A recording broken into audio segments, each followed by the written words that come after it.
നാം മനസ്സിലാക്കിയിട്ടുണ്ടോ? നമ്മൾ കഴിക്കുന്ന ഭക്ഷണം അത് അള്ളാഹു മനുഷ്യർക്ക് നൽകിയ ഏറ്റവും വലിയ അനുഗ്രഹങ്ങളിൽപ്പെട്ട ഒരു അനുഗ്രഹമാണ്. ജീവൻ തന്നെ നിലനിൽക്കുന്നത് ഭക്ഷണം കൊണ്ടാണല്ലോ. അത് കഴിക്കുമ്പോൾ മനുഷ്യർക്ക് ആനന്ദവും ലഭിക്കുന്നു. അതുകൊണ്ട് തന്നെ അള്ളാഹു കൽപ്പിച്ചിരിക്കുകയാണ്, ഭക്ഷണം കഴിച്ച് കഴിഞ്ഞാൽ അൽഹംദുലില്ലാ എന്ന് പറയണം. അതുപോലെ തന്നെ അള്ളാഹുവിന് നന്ദി രേഖപ്പെടുത്തുകയും വേണമെന്ന്. യാ അയ്യുഹല്ലദീന ആമനു കുലൂ മിൻ ത്വയ്യിബാതി മാ റസഖ്നാകും വഷ്കുറൂ ലില്ലാഹി ഇൻ കുൻതും ഇയ്യാഹു തഅ്ബുദൂൻ. വിശ്വാസികളായ ആളുകൾ നല്ല ഭക്ഷണം കഴിക്കുകയും അള്ളാഹുവിന് നന്ദി രേഖപ്പെടുത്തുകയും ചെയ്യണം, അള്ളാഹുവിനെ നിങ്ങൾ ആരാധിക്കുന്നവരാണ് എങ്കിൽ. അപ്പോൾ ഭക്ഷണമാകുന്ന നിഅമത്തിന് നന്ദി രേഖപ്പെടുത്തൽ എങ്ങനെയാണ്?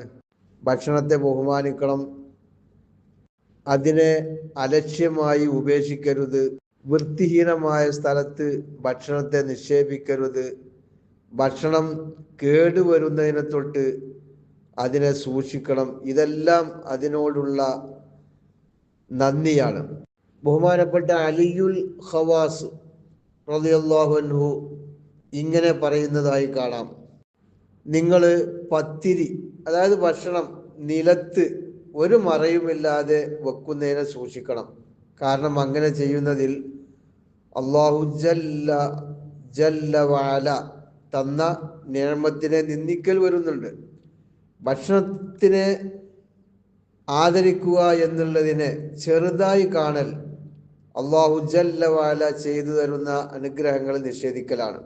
അതുകൊണ്ട് തന്നെ നിങ്ങൾ കഴിവിൻ്റെ പരമാവധി ഭക്ഷണത്തെ ആദരിക്കുന്നതിൽ പരിശ്രമിക്കണം.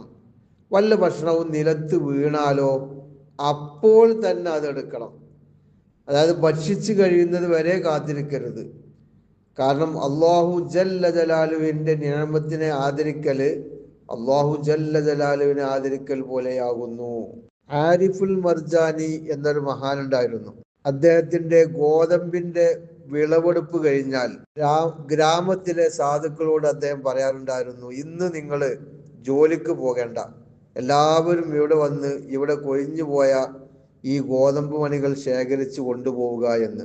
ഭക്ഷണ സാധനത്തെ അലക്ഷ്യമായി ഉപേക്ഷിക്കാതിരിക്കാനായിരുന്നു അങ്ങനെ അദ്ദേഹം ചെയ്തിരുന്നത്.